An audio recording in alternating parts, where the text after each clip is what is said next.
नमस्कार, knocking-news.com में आपका स्वागत है। मैं हूं गिरिजेश वशिष्ठ।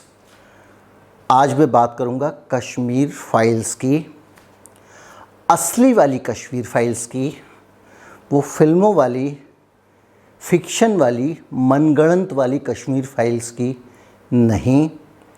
और जब आप इन कहानियों को सुनेंगे तो आपके रोंगटे खड़े हो जाएंगे। जब इन कहानियों को आप जानेंगे तो आप खुद असुरक्षित अनुभव करने लगेंगे। इन कहानियों को जब आप जानेंगे तो आपको पता चलेगा कि आपके जीवन में जिस पे आप सबसे ज़्यादा भरोसा करते हैं, अपनी पत्नी से भी ज़्यादा भरोसा करते हैं, वो आपको कैसे धोखा देता है, आपके साथ कैसे गद्दारी करता है, और आपकी जब मौत हो जाती है आपके घर में तब भी आपको दगा करता है। ये कहानियाँ दिल दहलाने वाली कहानियाँ हैं, और ये कहानियाँ रिश्तों की कहानियाँ हैं। उन रिश्तों की जो हम पैदा होते ही बना लेते हैं और जीवन के अंतिम समय तक उन रिश्तों पे भरोसा करते हैं। हम बात करने वाले हैं कानून के रिश्तों की, सिस्टम के रिश्तों की।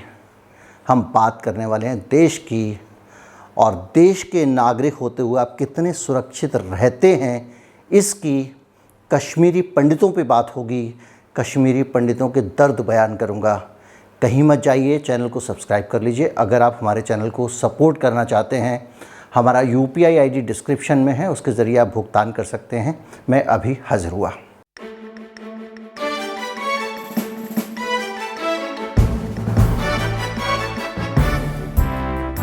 एक फिल्म आई और उस फिल्म के आने के साथ ही हम और आप, इस देश के हम नागरिक, हम भारत के लोग कितना ज़्यादा छोटे और ओछे हो गए कि इस फिल्म में दर्द की जगह राजनीति देखने लग गए। हम ये गिनने लग गए कि कश्मीरी पंडित सचमुच में कितने मरे थे और कितने नहीं मरे थे। हम ये देखने लग गए, और यहाँ तक कि कई लोग राजनीतिक प्रपंच में पढ़ते पढ़ते ये कहानियाँ सुनाने लग गए कि उस वक़्त इसकी सरकार थी, उस वक़्त उसकी सरकार थी, इस वक़्त ये सत्ता में था, उस वक़्त वो सत्ता में था। मैं लगातार आपको कहता हूँ, कभी कोई मुझे वामपंथी कहता है, कभी कोई मुझे दक्षिणपंथी कहता है। मैं हमेशा कहता हूँ, सरकार किसी की भी हो, सरकार कोई भी हो, ये सब एक जैसे हैं, उनके सारे कारनामे एक जैसे हैं, इनकी हरकतें एक जैसी हैं। और ये सारे उदाहरण उस चीज़ के उदाहरण हैं कि किस तरह से इंसानियत से भरोसा उठ जाए अगर वो अपने देश के सिस्टम पर भरोसा करे। 32 साल के कश्मीरी पंडितों के अनुभव के बाद मैं ये कह सकता हूँ कि हमारे देश का सिस्टम इस देश के नागरिकों के लिए भरोसा करने लायक नहीं है। ये आंकड़े आप अक्सर देखते होंगे।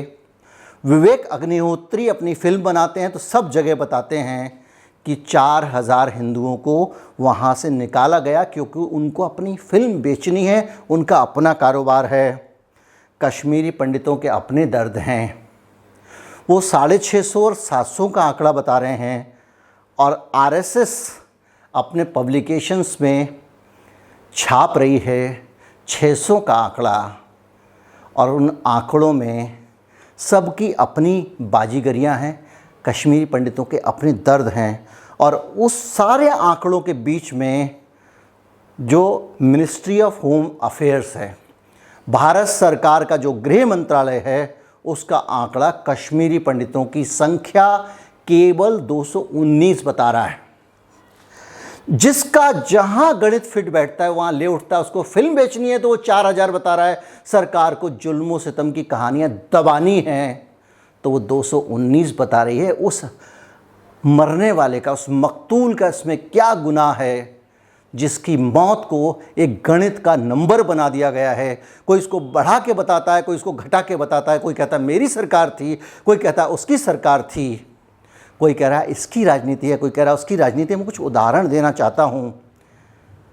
आशुतोष टपलू। आशुतोष टपलू एक लड़का है जिसके पिता टीकालाल टपलू एक लोकल पॉलिटिशियंस थे कश्मीर में, और लोकल पॉलिटिशियंस ही नहीं थे, बेहद ज़िम्मेदार नागरिक थे वहाँ के।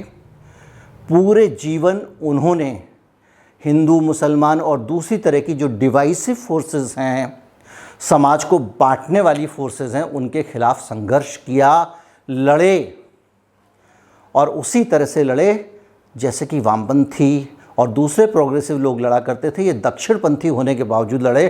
टपलू साहब बीजेपी के नेता थे। याद कीजिए, इस पार्टी का नाम भी याद रखिएगा। इनका एक नेता, उसको 14 सितंबर 1990 को आतंकवादियों ने गोलियों से भून दिया था। अब आप कहेंगे बहुत सारे लोग मारे गए थे, टपलू साहब मारे गए तो क्या हो गया? टपलू साहब को इसलिए मारा गया क्योंकि वो नेता थे, और अगर एक नेता को मारते हैं तो लोगों में खौफ फैलता है। लेकिन दर्द सिर्फ टपलू साहब की मौत के साथ ख़त्म नहीं हुआ। असली औकात इस देश के सिस्टम की, असली औकात हमारे देश की सरकार की, और वो रिश्ता जो हमारे इस देश के साथ में है उसको ठेस पहुंचाने वाली बात उसके बाद शुरू होती है। उनका बेटा आशुतोष टपलू साहब इन्फ्लुएंशियल आदमी थे, इसलिए उन्होंने अपने बेटे आशुतोष को पढ़ने के लिए दिल्ली भेजा हुआ था ताकि आतंक की काली छाया से बेटा दूर रहे। जब उनकी मौत हुई तो आशुतोष पिता से मिलने जा नहीं सकता था। अभी भी कहानी में दर्द आगे आना बाकी है, और 32 साल हो गए। आशुतोष सारे दफ्तरों के चक्कर लगाकर हार चुका है, और अब उसने तय किया है कि अब कहीं कोई एप्लीकेशन नहीं लगाएगा। किस बात के लिए?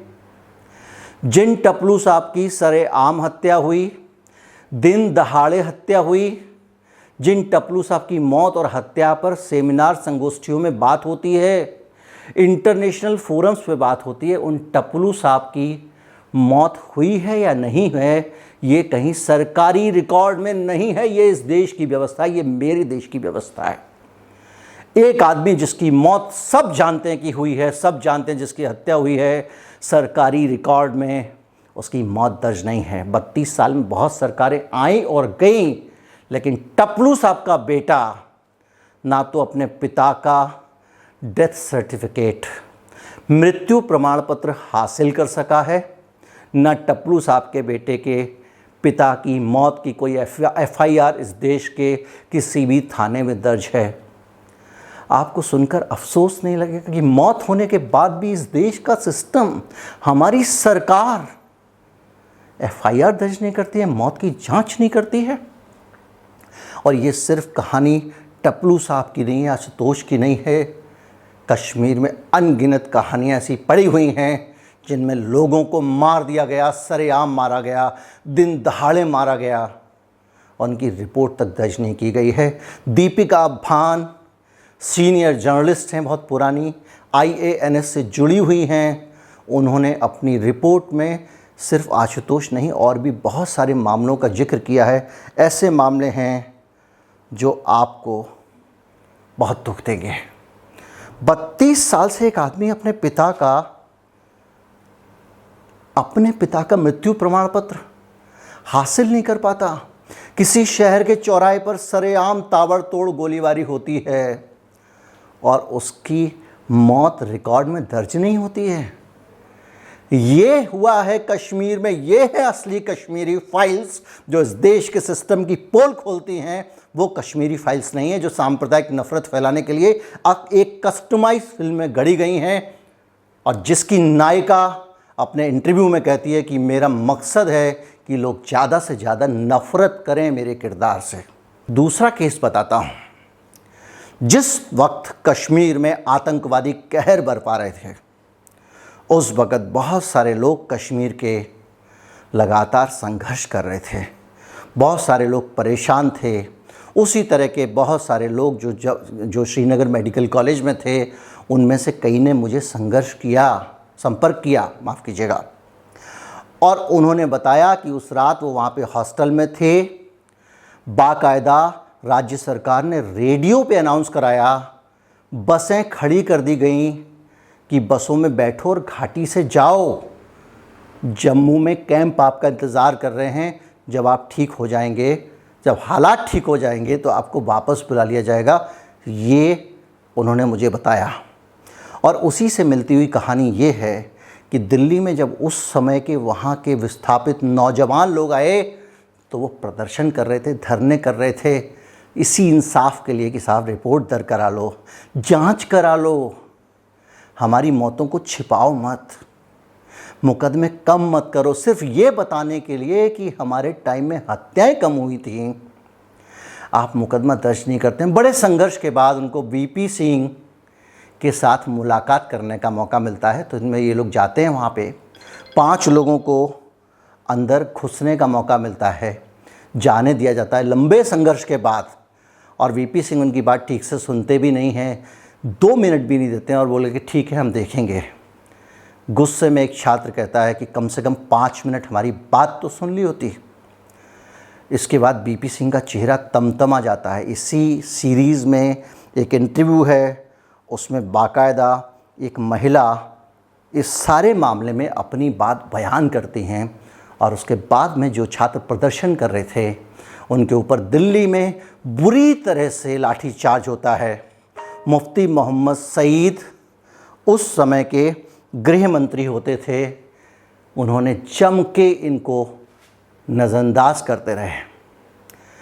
हर तरफ से ऐसा लग रहा था, बहुत सारे एक्सपर्ट कहते हैं कि उस वक्त देश का सिस्टम चाह रहा था कि कश्मीरी पंडित वहाँ से हट जाएं। कहानी है सुषमा शल्ला कौल की। सुषमा शल्ला कौल के पिता पंडित चुन्नीलाल शल्ला का अपहरण कर लिया गया था, उनको टॉर्चर कर दिया गया था और मई 1990 में उनकी हत्या कर दी गई थी। वो सीआईडी के अधिकारी थे और उनका जो पीएसओ था उसने आतंकवादियों को खबर कर दी कि ये आदमी सीआईडी का अधिकारी है। मैं आपको बताऊं, बहुत सारे लोग ऐसा मानते हैं, मेरे साथ जानकारी शेयर की है, लेकिन मैं कोई डॉक्यूमेंट पेश नहीं कर सकता, इसलिए मैं बोल नहीं सकता हूं कि उस वक़्त जो आईबी के लोग थे और जो सोर्सेज थे उनकी जानकारियां वहाँ पब्लिक कर दी गई थी, पब्लिक, जिसका लाभ आतंकवादियों ने उठाया। और ये सज्जन जो थे ये सीआईडी में काम करते थे, इनको उठा के ले जाया गया, बुरी तरह टॉर्चर किया गया, टॉर्चर कर करके मार डाला गया। गद्दारी जो सरकार ने की है उसकी कहानी देखिए। इस बेटी को कहा गया कि तुम्हारे पिता की मौत की एफआईआर हो गई है और इसको एक झूठा नंबर दे दिया गया। जब उसने उस नंबर से इंक्वायरी की कुछ साल बाद तो पता चला कि ऐसी कोई एफआईआर है ही नहीं, ये सरकार करती है। और इसका भी इंटरव्यू दीपिका भान ने किया, बेहतरीन पत्रकार हैं। और ये वो कहानी है जो ये बता रही है, देखिए आप दुश्मन से उम्मीद नहीं करेंगे, आप आतंकवादी से और पाकिस्तान से उम्मीद नहीं करेंगे कि वो आप पर रहम करे, आप पाकिस्तान और दुश्मन से उम्मीद नहीं करेंगे और आतंकवादी से उम्मीद नहीं करेंगे कि वो आपके साथ न्याय करे। आप अपनी सरकार से तो उम्मीद करेंगे कि वो जांच करेगी। टपलू साहब की हत्या के मामले में उनका बेटा जानता है किन किन लोगों का हाथ उनकी हत्या में था, लेकिन चूंकि एफआईआर नहीं है इसलिए ना तो वो उनकी पहचान करवा सकता, ना वो उनको गिरफ्तार करवा सकता। अपराधी खुलेआम घूम रहे हैं, ये हमारे देश की हकीकत है। रमेश मोता श्रीनगर के हब्बा कडाल के रहने वाले हैं और उस वक़्त जब ये हत्याकांड हुआ वो टीनेजर थे और उनकी छोटी बहन सिर्फ 8 साल की थी और कोई भी उनकी मदद करने के लिए तैयार नहीं था। और आज तक उनकी भी मौत की कोई भी एफआईआर दर्ज नहीं की गई है। 32 साल हो गए हैं। बहुत सारे मोदी, बहुत सारे मनमोहन सिंह, बहुत सारे नरसिंह राव और भी बहुत सारे गांधी, नेहरू से लेके बहुत सारे जो भी हैं वो कहीं ना कहीं आगे से नहीं तो पीछे से सरकार में रहे हैं। और ओमकार नाथ मोता साहब की नहीं एफआईआर दर्ज कराई गई। उनके पास उनकी हत्या 29 जुलाई 1990 को हुई, पंपोर ज़िले में हुई। वो उनका पुश्तैनी गांव था, वो वहाँ गए हुए थे। उनके पास बहुत संपत्तियाँ थी, 4 मकान थे, बहुत सारी ज़मीन थी, कारोबार था, दुकानें थीं। सारी संपत्ति गायब हो गई क्योंकि मौत ही रजिस्टर नहीं। जब आपकी मौत रजिस्टर नहीं हुई है, आपका डेथ सर्टिफिकेट नहीं है, आप मरे ही नहीं हैं सरकारी रिकॉर्ड में, आपकी एफआईआर ही नहीं है, तो आपकी संपत्ति वहाँ पर कुछ लोगों ने उस पर कब्ज़ा किया, किसी ने मस्जिद बना दी, किसी ने कुछ बना दिया, और वो सारी की सारी प्रॉपर्टी जिसमें 4 घर थे, 6 दुकानें थीं, बड़ी सारी ज़मीन थी, वो सारी की सारी ख़त्म हो गई। और उस वक़्त एक वायरलेस मैसेज आया था। ये छोटे छोटे बच्चे थे तो इन्होंने सुना था कि पुलिस के पास वायरलेस मैसेज आया है, लेकिन एफआईआर आज तक नहीं हुई है। 29 साल का नबीन सप्रू टेलीकॉम इंजीनियर था। सरेआम, खुलेआम दिन की रोशनी में उसकी हत्या कर दी गई थी कन्याकदाल में, श्रीनगर में 27 फरवरी 1990 को। उसका जो कारण था वो आज तक पता नहीं चल सका है, लेकिन एफआईआर भी नहीं हुई है। बेहद मिलनसार आदमी थे, सबसे मिलके रहते थे, कोई जाति का भेद नहीं, कोई धर्म का भेद नहीं। उन्हीं के साथ काम करने वाला एक आदमी बहला फुसलाकर उनको ले गया और उनको मार दिया। नृशंस हत्या की गई। और ये माना जा रहा है कि उनके ऊपर भी ये शक रहा होगा कि ये टेलीकॉम डिपार्टमेंट में थे, तो वहाँ से स्पाइंग करके केंद्र को टेलीफोन कन्वर्सेशन बताते होंगे। जो भी होगा, संजय काक, उनके पिता बंसीलाल काक एग्जीक्यूटिव इंजीनियर थे J&K सरकार में, 53 साल के।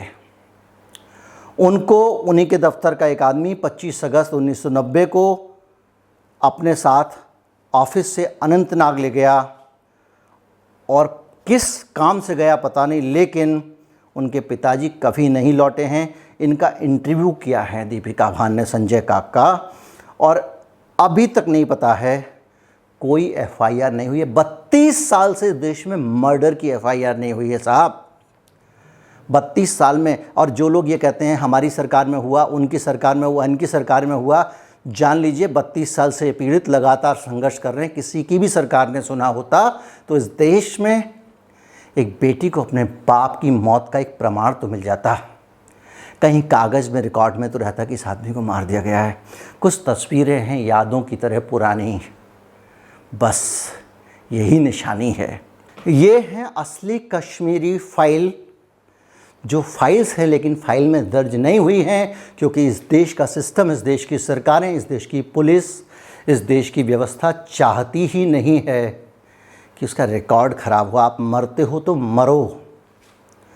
आज कश्मीर में हुआ है, कल यहाँ भी हो सकता है, वहाँ भी हो सकता है, क्योंकि पॉलिटिशियंस तो कश्मीर फाइल निकाल कर आग लगा कर दंगे कराना चाह रहे हैं।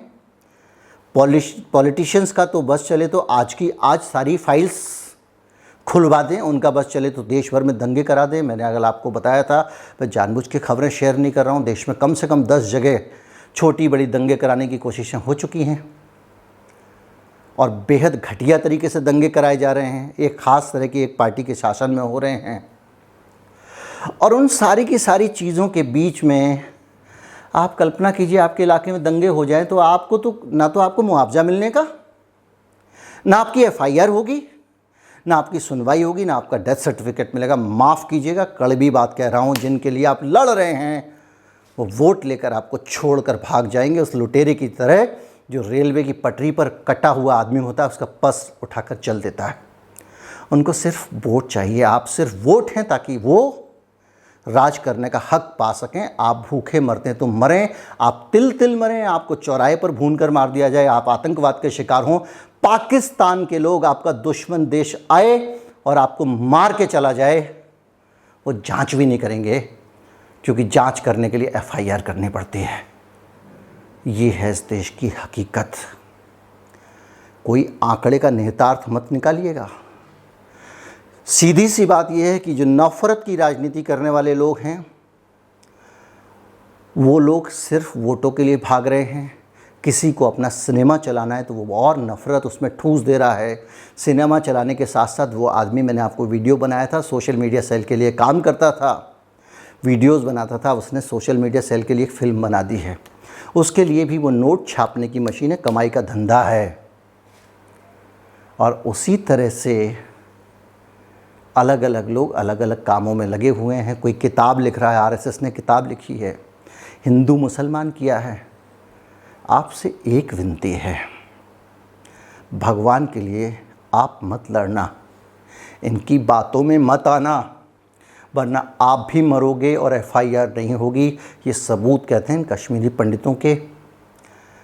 बहुत बहुत शुक्रिया।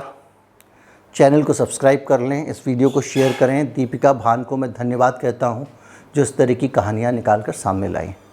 नमस्कार, जय हिंद।